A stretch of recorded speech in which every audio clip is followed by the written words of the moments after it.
그리고 피고인 변호인 측에서는 이 당시 강희구 실장이 작성해서 부서 받은 문서가 그 전에 한덕수 총리가 폐기 지시를 했기 때문에 그 자체로 국법상 문서로서의 성격을 잃어버린 것이기 때문에 나중에 물질적으로 그 문서를 파쇄한 행위는 범행에 해당하지 않는다라는 취지로 주장을 하셨는데 맞습니까?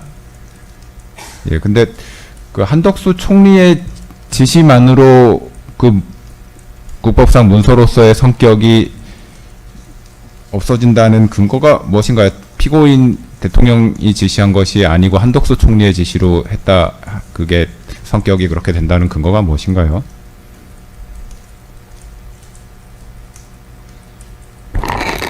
한덕수 총리가 그 행정총괄이었고 이거 행정총괄이었기 때문에 이 부분에서 폐기를 지시를 한 것이 그 효력을 없앤다고 이제 저희가 법리적으로 해석을 하고 있는데, 이에 대해서 구체적인 사안이나 또 추가적인 판례라든지 이런 부분에 대해서는 변호인 의견서로 제출하도록 하겠습니다. 그거는 제가 12월 7일에 서명을 받으러 왔길래 이 사후 부서 문서라고 해도 이거는 국방부에서 담당자가 작성해서 장관, 총리, 대통령 이렇게 올려야지 부속실장인 자네가 이걸 왜 하느냐라고 제가 좀 나무랐는데 일단 그냥 갖고만 있겠다 이렇게 했기 때문에 저는 한덕수 총리가 그렇게 얘기를 하면 저한테는 물어보지 않아도 당연히 동의할 거라고 생각하고 그래 하지 않았나 하고 생각이 됩니다. 예, 피고인 측의 의견은 확인했고요. 다음으로 그 방금 말씀드린 그 비상계엄 선포 문건을 강희구 부속실장이 그 사무실에 보관하였다라는 행위가 행사에 해당하지 않는다라는 취지로 피고인 측에서는 주장을 하고 있는데, 그 부분에 관한 특검 측 의견은 어떻습니까? 그 공문서의 보관이나 비치만으로도 행사가 될 수 있는 경우가 있다라는 것은 그 확립된 판결 예이고요.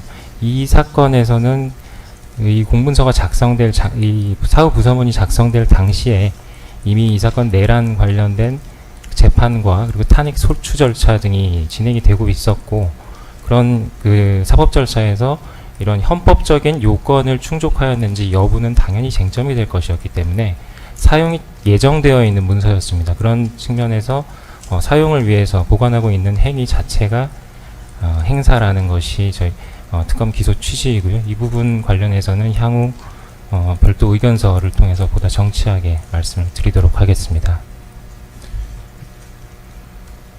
한 가지 추가로 말씀드리면요. 계엄 직후에 벌써 사전에 그 부서가 없었다는 것은 널리 알려진 사실입니다. 따라서 12월 7일이나 8일에 마치 사전에 부서가 있었던 것처럼 그런 허위 외관을 작출할 어떤 이유도 필요도 없었던 점을 먼저 꼭 말씀드리겠습니다. 예, 다음으로 외신 공보 관련 직권남용 권리행사 방해 공소사실 관련해서 확인하겠습니다. 예, 피고인 측에서는 이 외신 공보를 담당한 대변인의 역할이 대통령의 입장을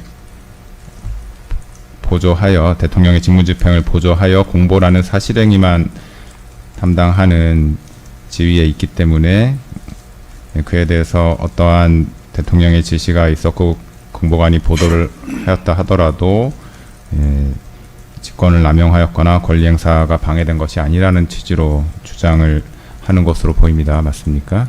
이 부분은 법리적인 문제로 생각되므로 추후에 특검 측에서도 의견을 제시해 주시기 바라고요.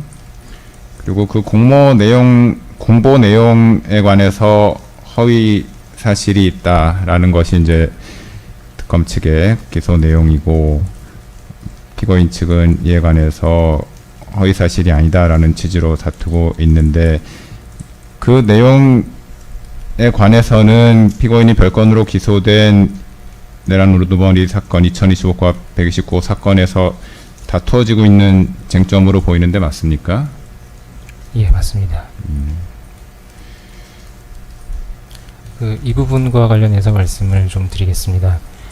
말씀하신 대로 내란 우두머리 등 사건의 쟁점과 이 부분 공소사실의 쟁점이 겹치기 때문에 이 사건 재판에서 어느 범위까지 증인 신문이 이루어져야 하는지가 이 사건 신속한 재판의 관건이라고 생각을 하고요. 그런 측면에서 지금 현재 공소사실상으로는 증인 신문 대상자가 굉장히 많을 수밖에 없는 구조로 되어 있습니다. 근데 사실 그 허위라는 부분은 어떤 계엄 선포와 관련된 폭동 행위의 실체에 대한 어떤 전반적인 내용에서 허위라는 것이 현재 공소사실의 취지이지만 아주 핵심적인 내용만 보면 국회 봉쇄 행위가 있었는지 없었는지와 같은 아주 명확한 사실관계 위주로 재구성하는 것도 가능합니다. 가령 국회의장이라든가 유력 정치인들이 국회 담을 넘어서 들어갔던 그 당시 상황이 국회의 봉쇄가 에 의한 것이 아니었는지 등에 관한 기본적인 사실관계만 확인하면 명확한 허위 부분이 입증이 될 수 있는 부분이라서요. 그 부분은 향후 재판 진행 상황에 따라서 특검에서 증인 수를 최소화하고 필요하면은 공소사실도 조금 더 축약하는 방식으로 신속한 재판 진행을 위해서 최대한 노력할 예정입니다. 이상입니다. 예, 재판부에서도